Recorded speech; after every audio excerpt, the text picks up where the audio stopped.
রবিবার রাতে তারাবি নামাজের সময় ফাঁকা বাজারে দিলীপ স্বর্ণালয় নামে নিজ স্বর্ণের দোকান বন্ধ করছিলেন মালিক দিলীপ দাস। এ সময় ৪-৫ জন দুর্বৃত্ত ককটেল ফাটিয়ে পুরো এলাকায় আতঙ্ক ছড়িয়ে দোকান মালিক দিলীপকে ধারালো অস্ত্র দিয়ে কুপিয়ে গুরুতর আহত করে। পরে দিলীপ দাসের কাছে থাকা একটি ব্যাগ নিয়ে পালিয়ে যায় দুর্বৃত্তরা। এ ঘটনায় আতঙ্ক ছড়িয়ে পড়ে আশপাশের জনমনে। দোকান বন্ধ করে শাটার নামানোর সময় ওই ব্যাগ হাতে ছিল, পিছন থেকে ব্যাগ ধরে টান দিছে, সারে নাই, চাপাটিতে কূপ দিছে। কয়জন সিন্ডিকেট ছিল? 3 জন। কোথায় কোথায় আঘাত লাগছে? এখানে লাগে পুরো চাপা পড়ে গেছে, আর ফুসফুস কেটে লাগছে, এখানে বুকে কূপ দিয়া ফুসফুস কেটে গেছে। আপনার কি হয়? আমার আপন পিসাতো ভাই। আনুমানিক হয়তো 15-20 ভরি স্বর্ণ হবে। সরস্বতী দাস।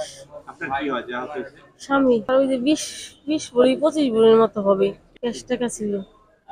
খবর পেয়ে ঘটনাস্থল পরিদর্শন করেছেন আশুলিয়া থানা পুলিশ, ডিবি ও সেনাবাহিনীর সদস্যরা। তবে ঘটনাস্থল পরিদর্শন করলেও লুট হওয়া জিনিসপত্রের পরিমাণ জানতে পারেনি। ঘটনাস্থল থেকে আশুলিয়া থানার ওসি তদন্ত শেষে বলেন, এই ঘটনার সাথে জড়িতদের আইনের আওতায় আনা হবে। প্রাথমিকভাবে দেখা যাচ্ছে, সিসি ক্যামেরা আমরা দেখলাম, এখানে ওই যে 4 জন লোক এসে দিলীপ কুমার যখন তালাবদ্ধ করে দোকান থেকে বের হচ্ছিলেন, তখন ওনাকে পিছন থেকে আঘাত করে, পরবর্তীতে তালা উনি ঘুরলে ওনার সামনের দিকেও আঘাত করে ওনার হাতে একটি ব্যাগ ছিল। এই ব্যাগটি তারা নিয়ে 4 জন দৌড়ে চলে যায় এবং যাওয়ার সময় তারা এই একটু ধোঁয়া দেখা যায়, সম্ভবত একটা ককটেল বিস্ফোরণ করেছে এবং তারা চলে যায় দৌড়ে। দিলীপ হসপিটালে, এনাম হসপিটালে আছে। একটু সংবাদ পেয়ে আমরা খোঁজখবর নিচ্ছি, সংবাদ নিয়ে জানানো যাবে।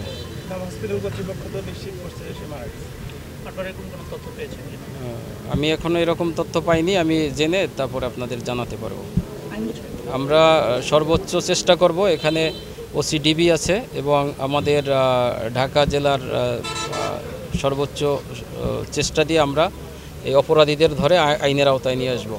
এদিকে ডাকাতির সময় কুপিয়ে গুরুতর আহত করা দিলীপ দাসকে স্থানীয়রা আশঙ্কাজনক অবস্থায় সাভারের এনাম মেডিকেল কলেজ হাসপাতালে ভর্তি করেন।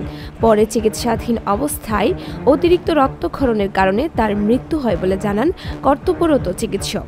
আমরা চিকিৎসা শুরু করেছিলাম আর কি, তবে চিকিৎসা শুরু করেছি কিন্তু উনি মানে চিকিৎসা করতে মারা গেছে আর কি। তো ধারণা করা হচ্ছে অতিরিক্ত রক্তক্ষরণে মারা গেছে।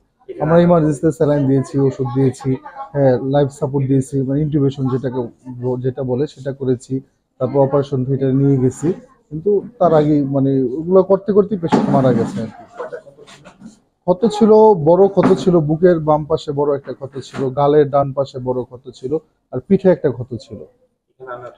এটা আনার পরে কি আমরা চিকিৎসা শুরু করতেই মারা গেছে।